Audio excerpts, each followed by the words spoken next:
This is Climate One. I'm Ariana Brocious, in for Greg Dalton. Many people have opted to install solar panels on their homes, but utilities aren't always supportive. The primary concern that a lot of electric companies have had is that the people who are using the grid, maybe even more intensely, because now they're doing that two-way flow of electricity, aren't helping to pay for the larger cost of the system. Solar advocates say distributed generation is essential to decarbonize our world.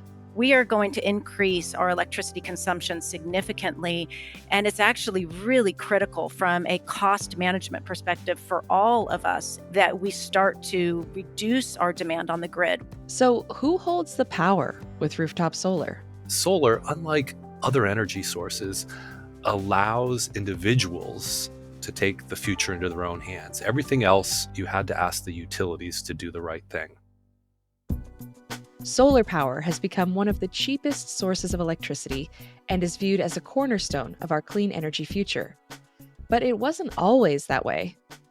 Adam Browning started the renewable advocacy organization Vote Solar in 2002. I asked him to recall how solar was viewed by utilities and the public 20 years ago. Solar, I think, was seen as this potentially promising energy source that could create electricity without any emissions. But I think there was a healthy dose of, it was kind of a hippie pipe dream. It was just way too expensive to really make a dent on our country's energy future. And while it sort of sounded nice, it wasn't something to really take seriously.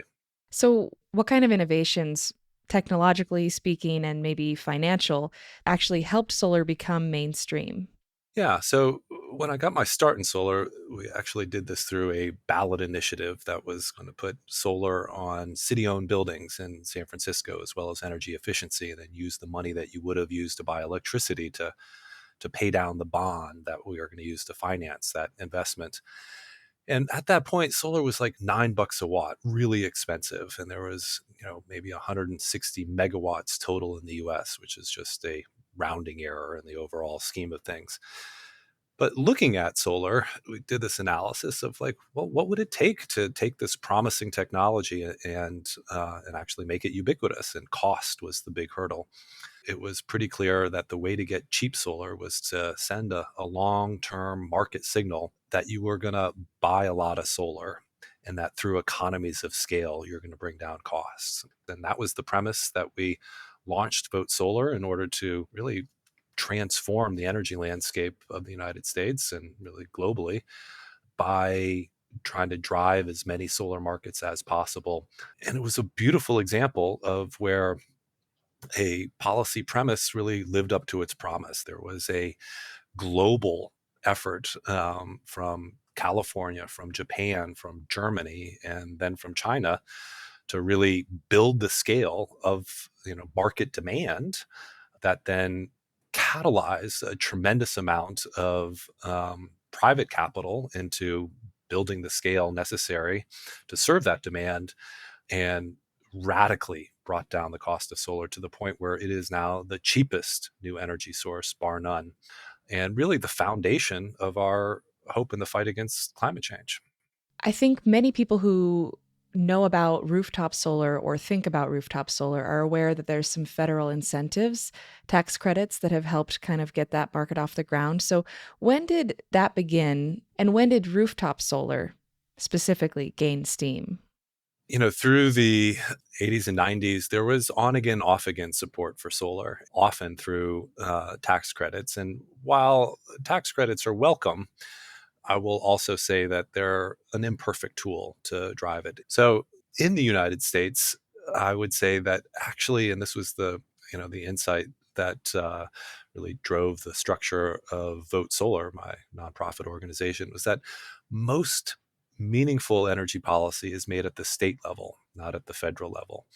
And you can view this both as a weakness, where it sure would be nice to just pass a law through Congress and have it be done with, or you can view it as a strength. And we chose to view it as a strength because at a state level, you're much closer to democracy. You can actually get things done. I have no idea how to actually pass something coherent through Congress right now. Our motto from the beginning was, if your plan involves Congress, it's a bad plan.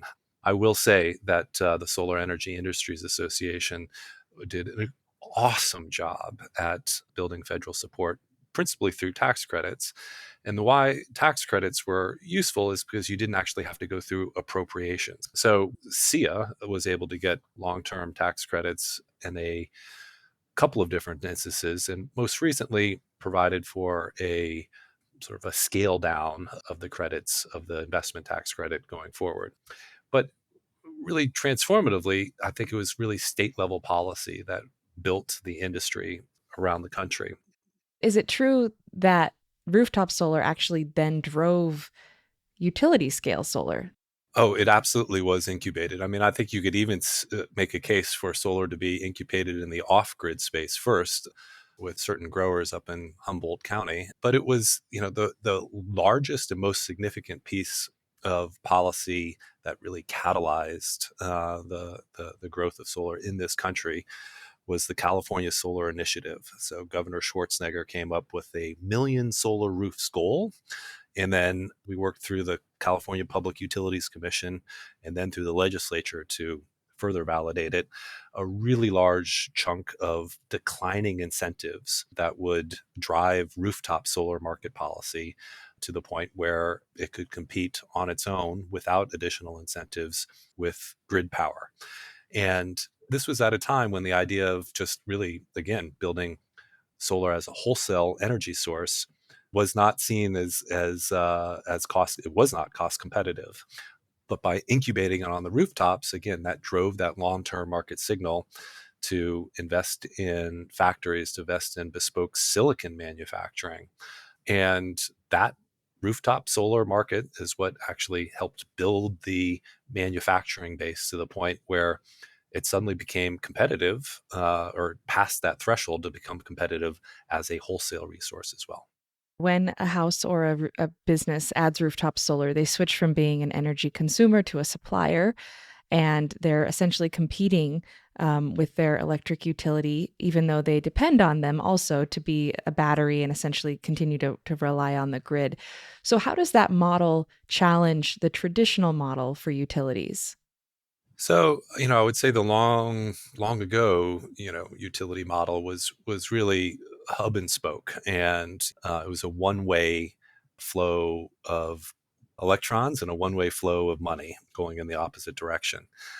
What rooftop solar did is, I think, really catalyzed a revolution, and I wouldn't even say of challenging, but of partnership.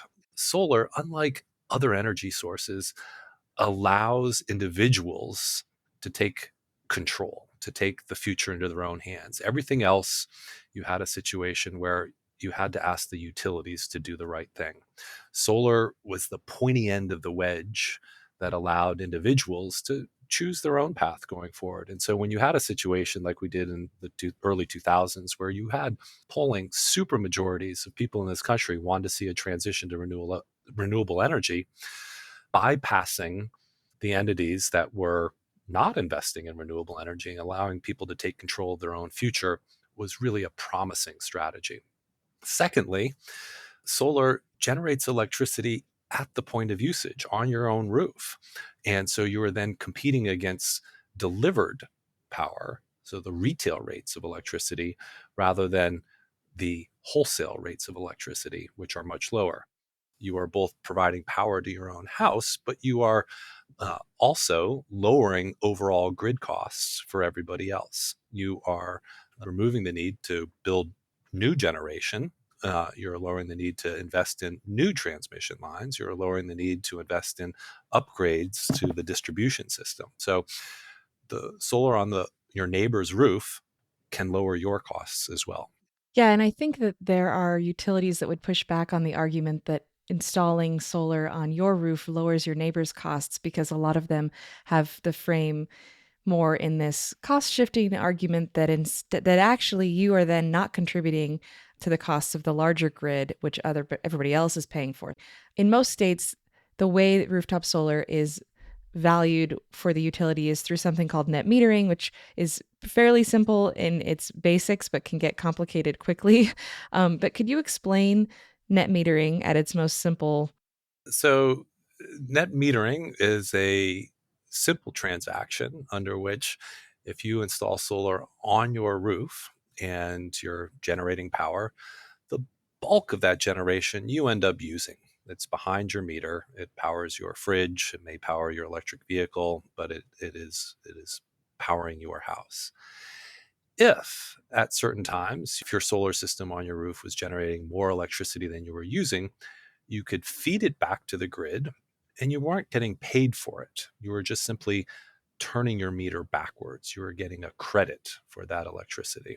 That electron goes outside of your house and it is then available for the utility to sell to your neighbor at that same price that you got credit for it. It is then a retail kilowatt hour.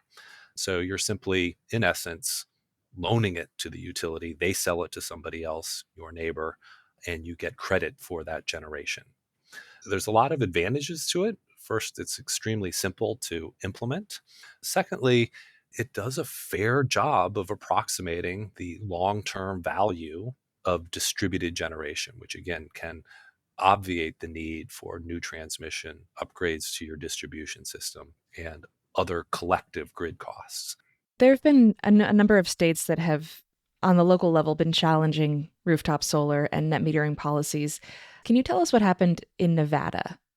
In Nevada, we had a challenge to the net metering policy in the state through the utility commissions. And this was back in 2016, and they ended up killing the net metering program there, which absolutely decimated the really fast growing rooftop solar industry there, put a lot of people out of work, and then also was a real challenge to the people who had invested in solar and weren't necessarily seeing the value of their generation.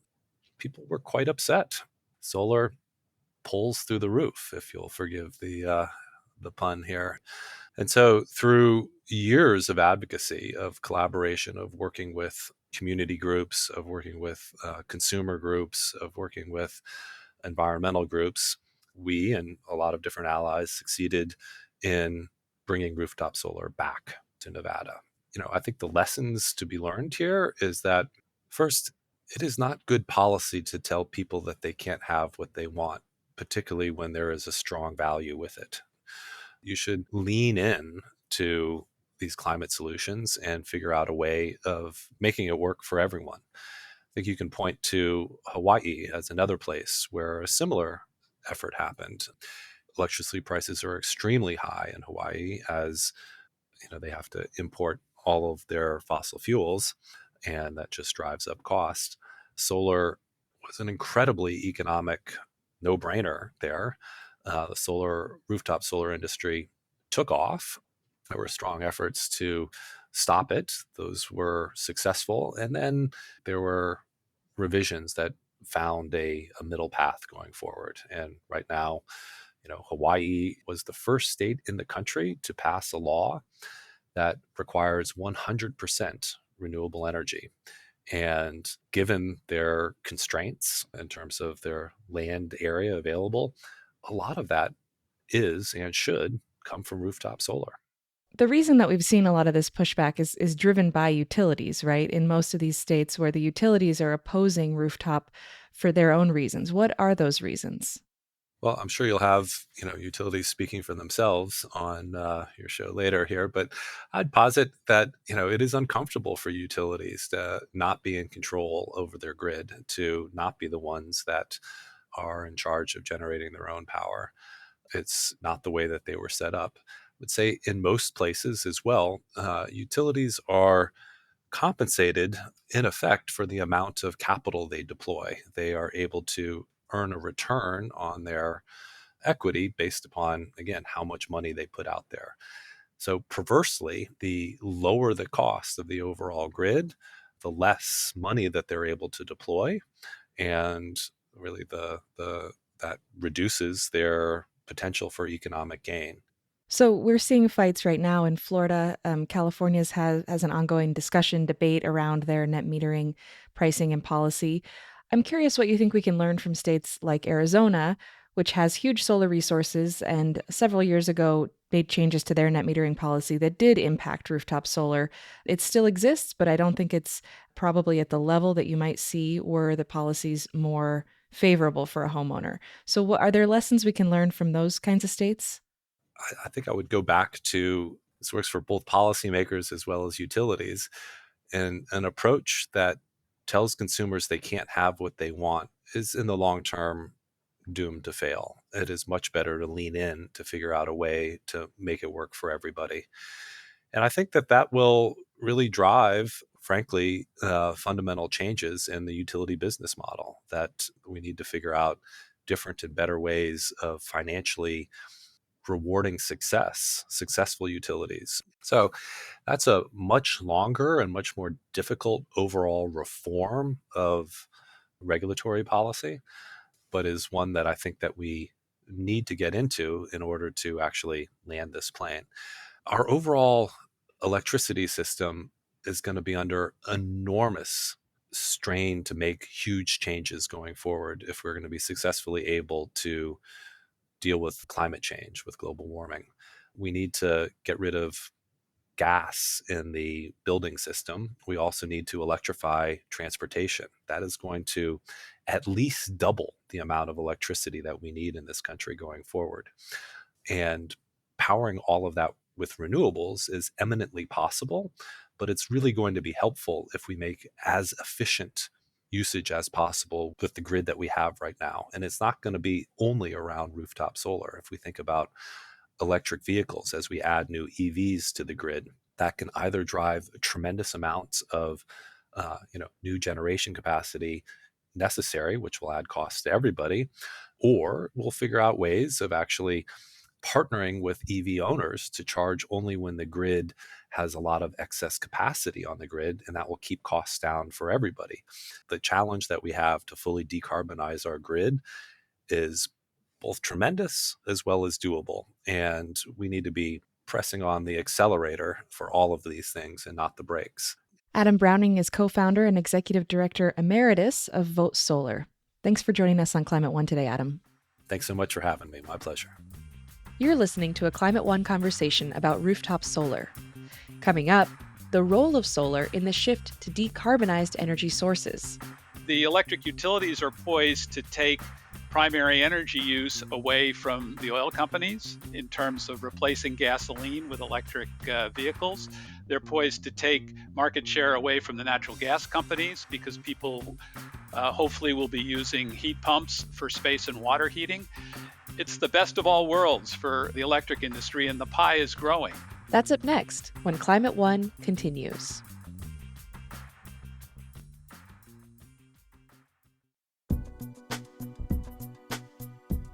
Earlier this year, the California Public Utilities Commission put forward a proposal to change the rules around net metering rates for rooftop solar customers, cutting the amount they receive back from selling their excess power and charging them a monthly fee. Utilities and labor unions are in favor of these changes, arguing that non-solar customers are, in essence, subsidizing the cost of connecting solar to the grid. Solar advocates say the proposal would gut the state's rooftop solar industry and weaken our ability to address climate change. But California is far from the only state where net metering is a hotly contested issue. We invited 3 guests to join Climate One host Greg Dalton to discuss what's at stake. Bernadette Del Chiaro is executive director of the California Solar and Storage Association. Emily Fisher is general counsel and senior vice president of clean energy for the Edison Electric Institute, which represents investor-owned electric companies. Tom Beach is principal consultant with Cross Border Energy and has done numerous cost-benefit comparisons between rooftop and utility-scale solar.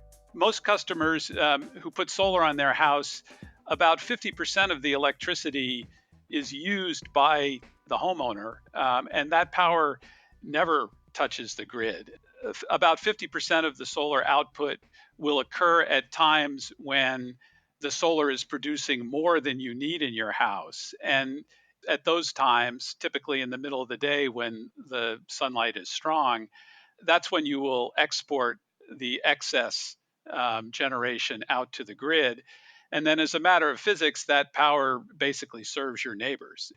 One analogy that I think is useful is if you plant a vegetable garden in your yard and you start growing your own vegetables, you'll consume some of those vegetables yourself and you will buy less vegetables from the local grocery store. Well, the local grocery store doesn't get to charge you for the vegetables that you're no longer buying from them.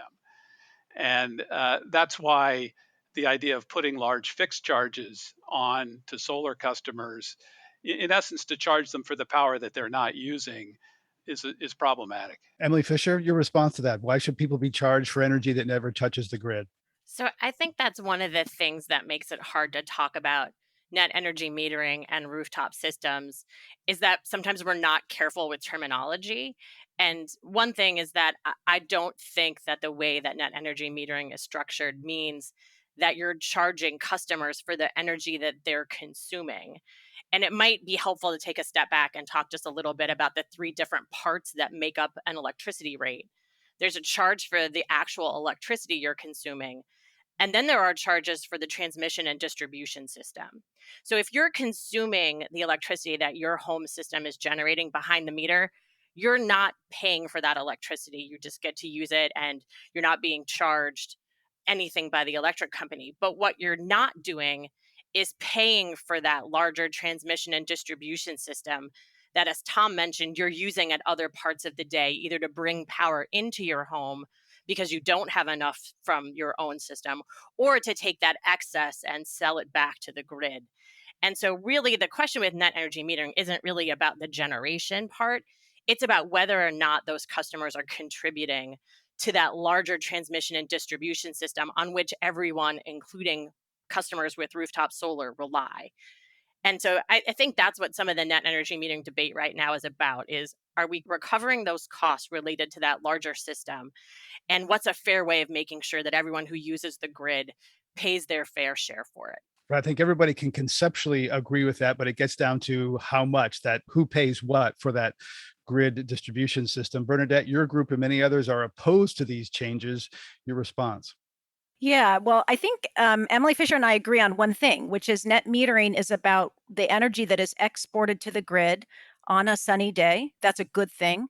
And the debate in California right now is about what is that compensation? What should that compensation be? What should people get? What's the price per kilowatt hour that people should get?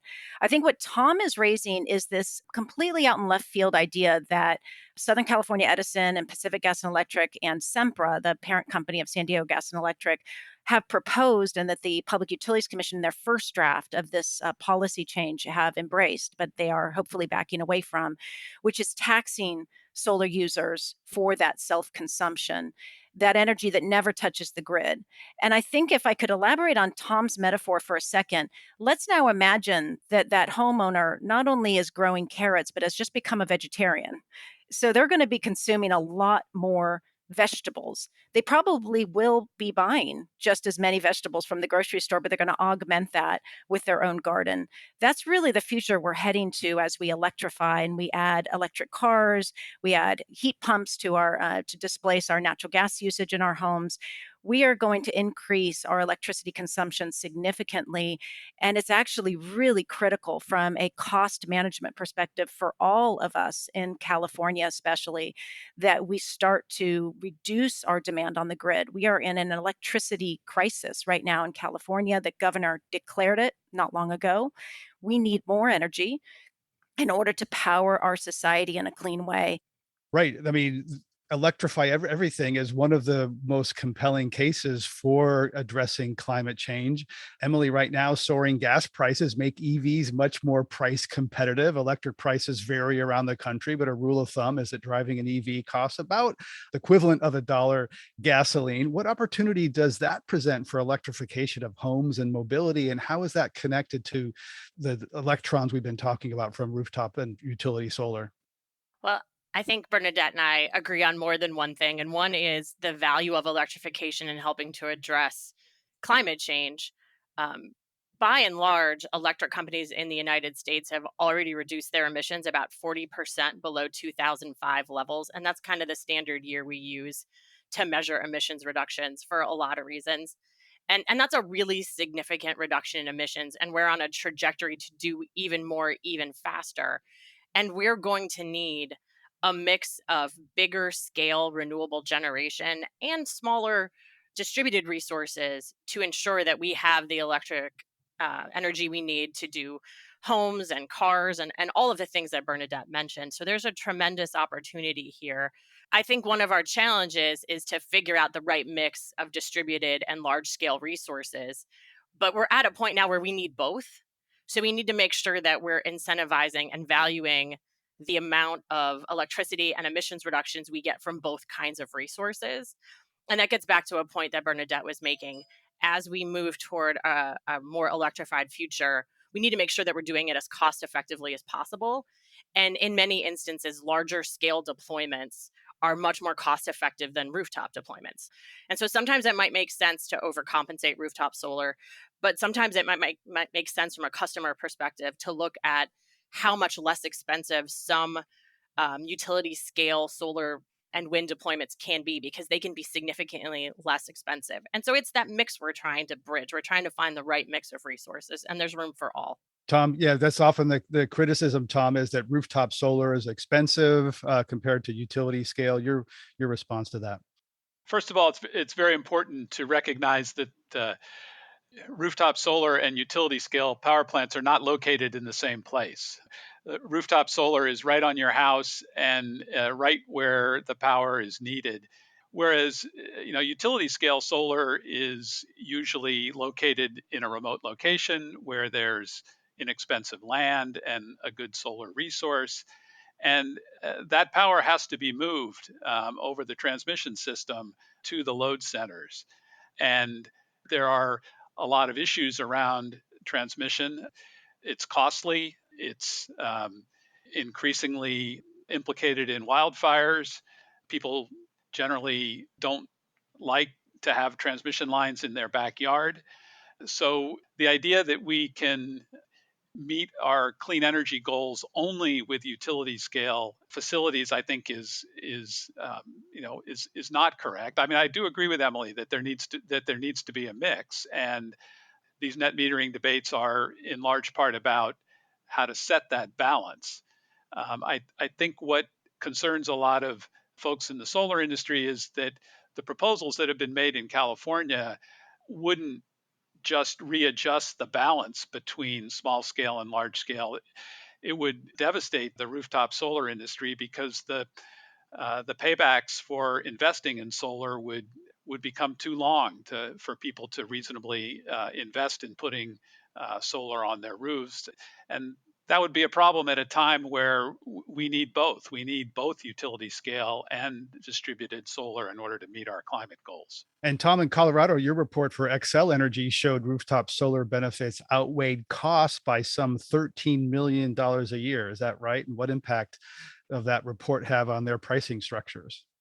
Well, that was a few years ago. As I recall, they pretty much stayed the course on rooftop solar. One thing that a lot of states have done, and I believe was done in Colorado with Xcel, is if there is a concern about rooftop solar being unfair to the customers who don't have solar, is to reform your rate structure and make the rates that customers pay more closely align with the utilities costs. And so, for example, I think people generally know that the cost of electricity varies over the course of a day. In California, when the demand peaks in the evening from 4 p.m. to 9 p.m., electricity gets very expensive. And so Californians are moving to a system of time of use pricing where power will be more expensive from 4 p.m. to 9 p.m., less expensive in the middle of the day, which is when solar tends to produce.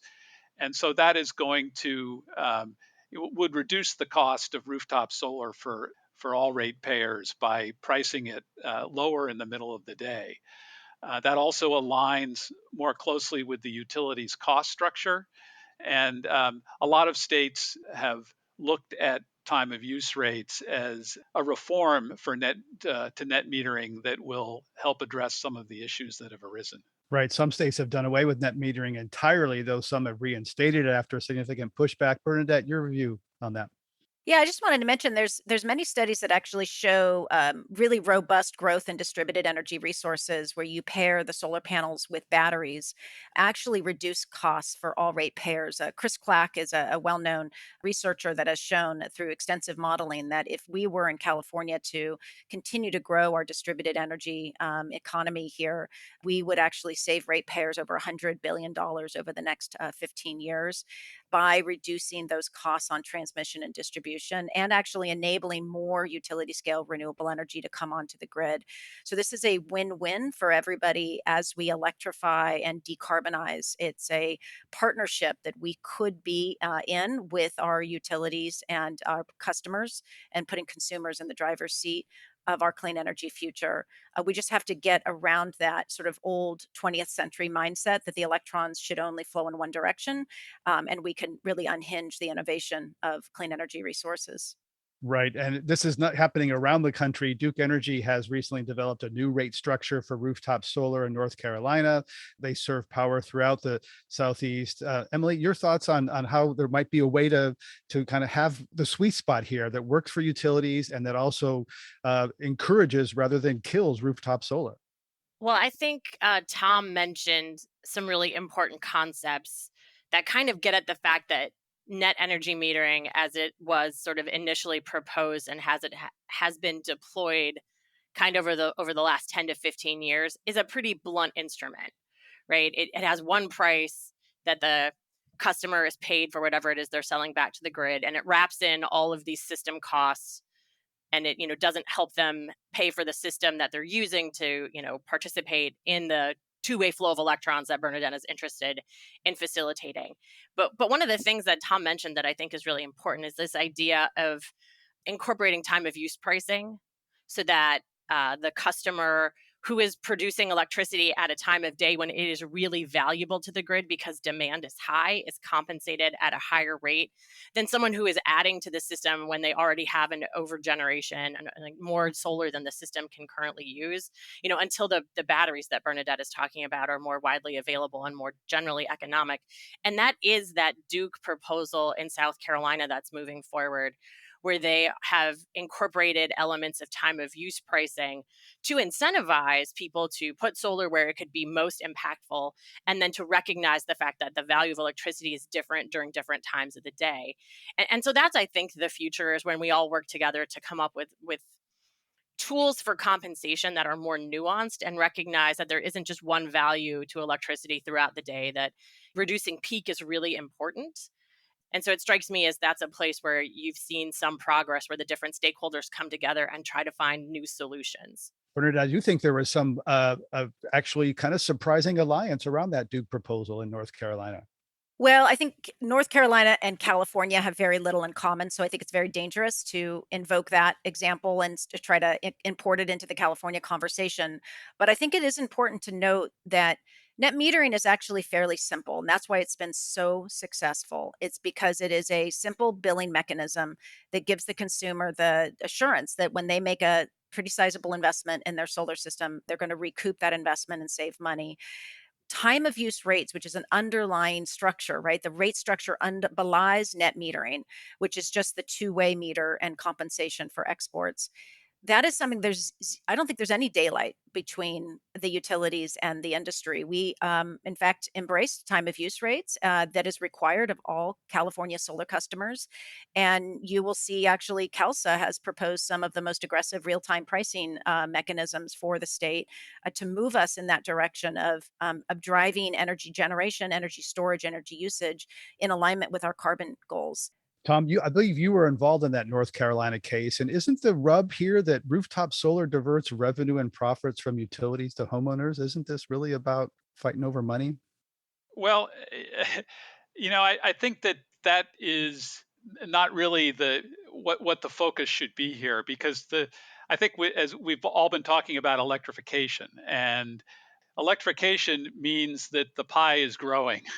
I mean, this is actually really I think the best time to be an electric utility since Thomas Edison invented the light bulb.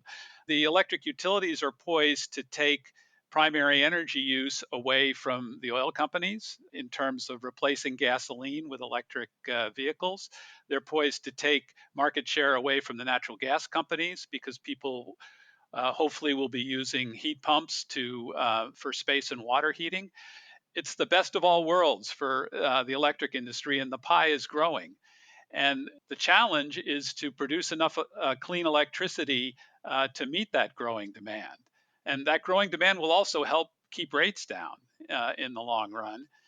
And so there's plenty of work and business to go around for the folks who build large utility scale power plants, for distributed rooftop solar, for the utility workers who maintain the T&D infrastructure. The pie is just getting bigger, and we shouldn't be fighting over it as though it's a zero-sum game or an industry that is shrinking. Coming up, the case for more distributed generation. We're in a climate crisis. We need to get off of fossil fuels now. We're going to need all of these forms of renewable energy to get there and maintain our modern lifestyle. But we can do it more cheaply, more cost effectively if we build more distributed generation, not less. That's up next when Climate One continues.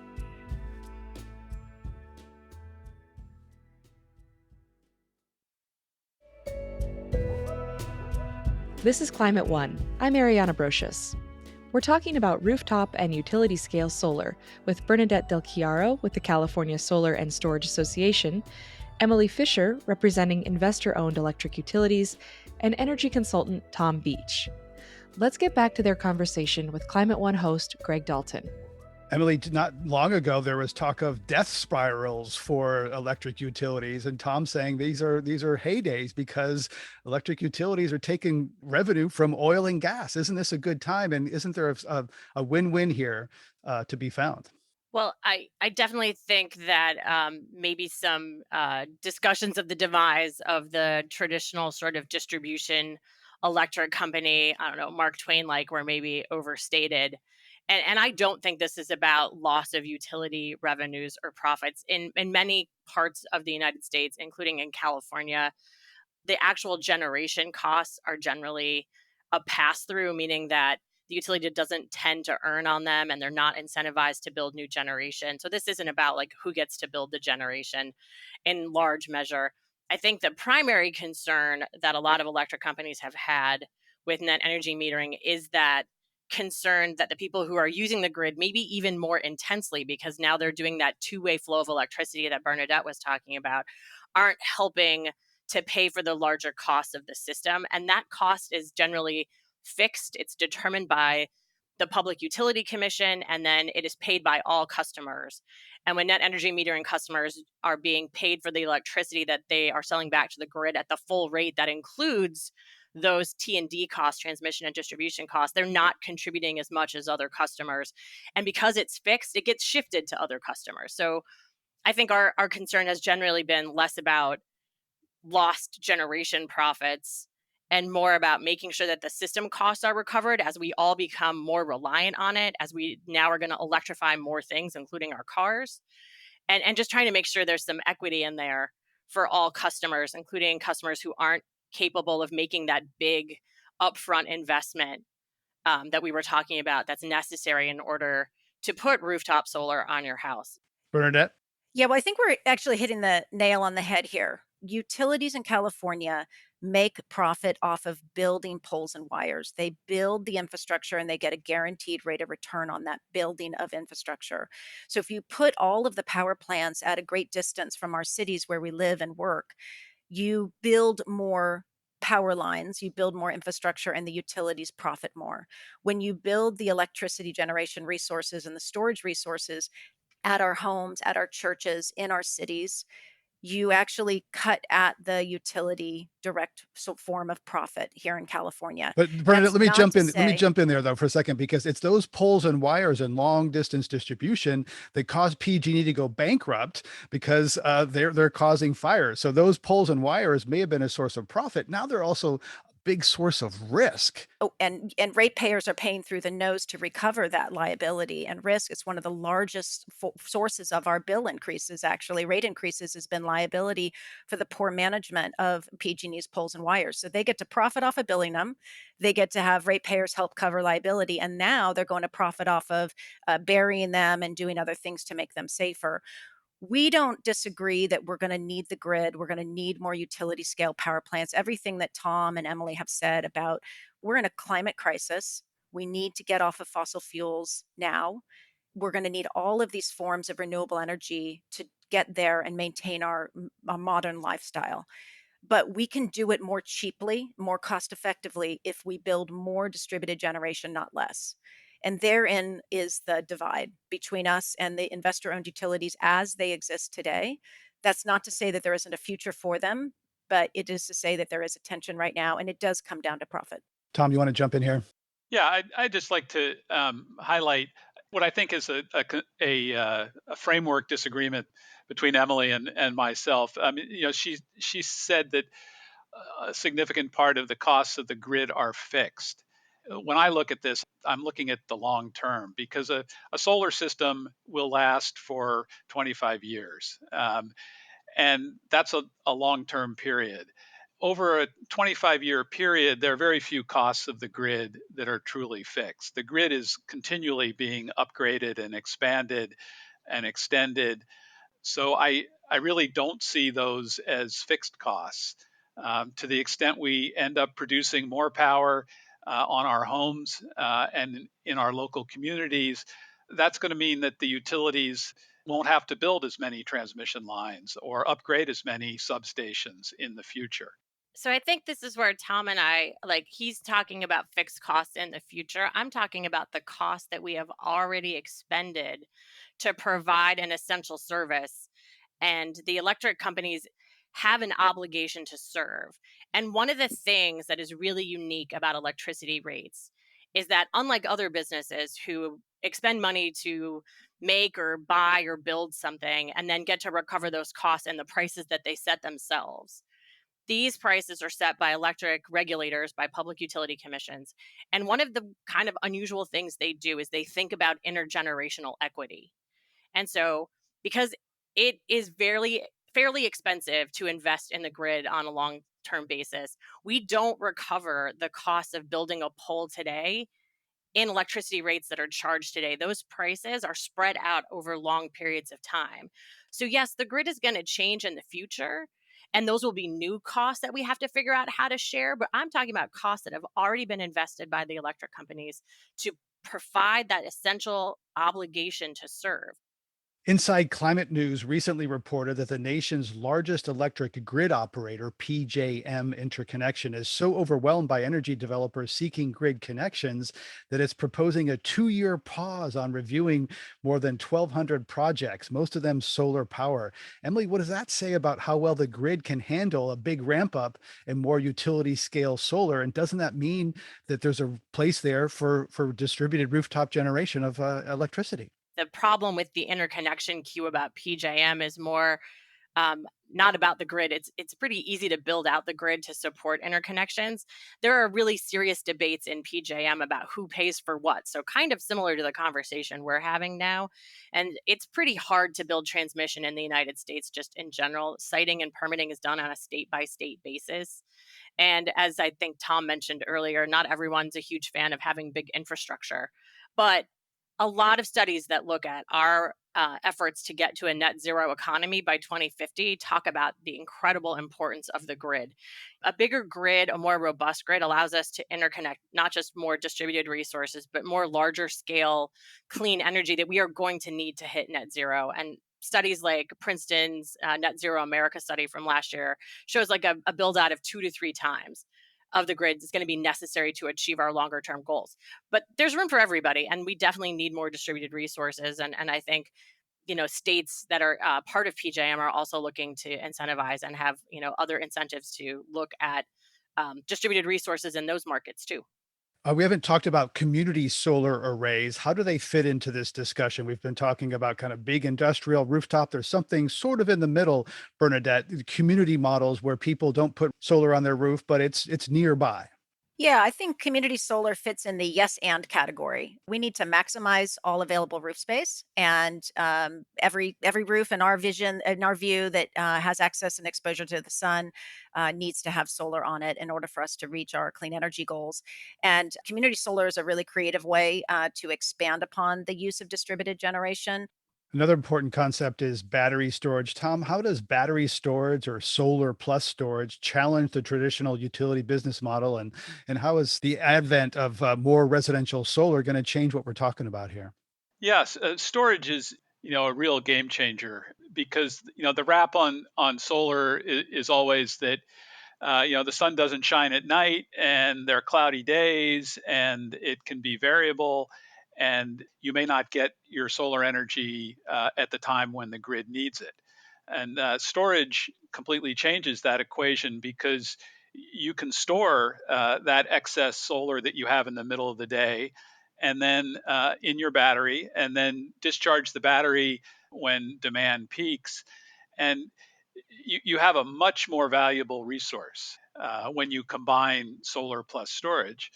And that combination is happening not just on the scale of distributed rooftop solar, but most of the utility scale solar farms in California also are moving to include storage in their facilities because it just makes the resource so much more valuable. With respect to distributed solar plus storage in the US, I think in the last 5 years, the average number of hours of interruptions of the electric grid has more than doubled from about 3.5 hours a year in 2015 to over 8 hours a year in 2020. And customers want to be able to have a backup source of electricity when we have hurricanes or tornadoes or wildfires, all of those climate disruptions or more extreme climate events. And that's what solar plus storage can provide.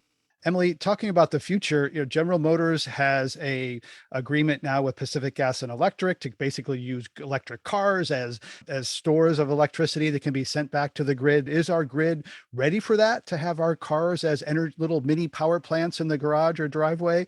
And is that something that the utilities support? They're more like mini storage units in the driveway, and I think it's going to be a progression. So I think right now what PG&E and GM and Ford are talking about is not necessarily vehicle to grid, but vehicle to home. So maybe instead of making an investment in a battery for your home, you can make an investment in a car and have it serve those two purposes. Tom pointed out increasing outages. It has been a couple of the worst years ever for hurricanes and wildfires. And as we work to make the grid more resilient, distributed resources can play a role in helping there. And I think it's a kind of an all hands on deck situation. But I mean, we are seeing the impacts of climate change and they are pretty extreme.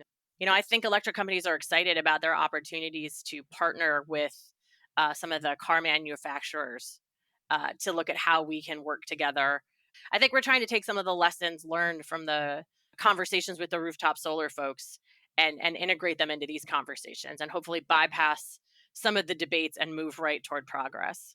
Bernadette, there's an equity aspect to this here that I want to make sure we touch on before we close, which is a lot of people can't afford solar, though the price is coming down and it's more accessible now than it has been. What's the equity piece of this to make sure that coastal elites are not pushing costs to other lower income communities? Well, there is an equity issue, and I think making rooftop solar and batteries more expensive by slapping on a tax and really slashing the value of the energy generated by the solar system is the number one way that California could exacerbate any equity issues that are perceived in the market right now. So the number one thing we need to do is keep solar growing, keep costs down, and avoid penalizing people for going solar if we want to continue to expand access and affordability. But I think there's also a success story of the policies California has put in place to date. 1 in 10 ratepayers have solar today. Okay, so we need to put this in context. It's a big market. We're very proud of what we've accomplished, building over 1 million rooftop solar systems in the state, but it is only 1 in 10. We want to expand that greatly. And within that market of 1 in 10, we have over 150,000 low income families with their own rooftop solar system.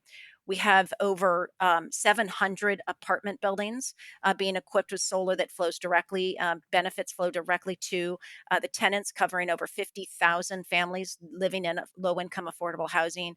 And on top of that, we've got 2,000 public schools, over 1,500 farms. The market for solar and the access for solar has really, really grown. The fastest growing segment of our market today is in low and working class neighborhoods. So it's a huge success story. It has come about because California has had policymakers that are invested in this clean energy resource and invested in making it more accessible to all Californians. And that really has to be our number one focus as we look forward, is how do we lower the price, increase accessibility, and continue to create also the jobs that flow down to the local level and to our local communities. Before we close here, I just want to ask you, go around quickly and ask, what's in your driveway or your garage and what's on your roof? Do you have solar and what are you driving? Tom?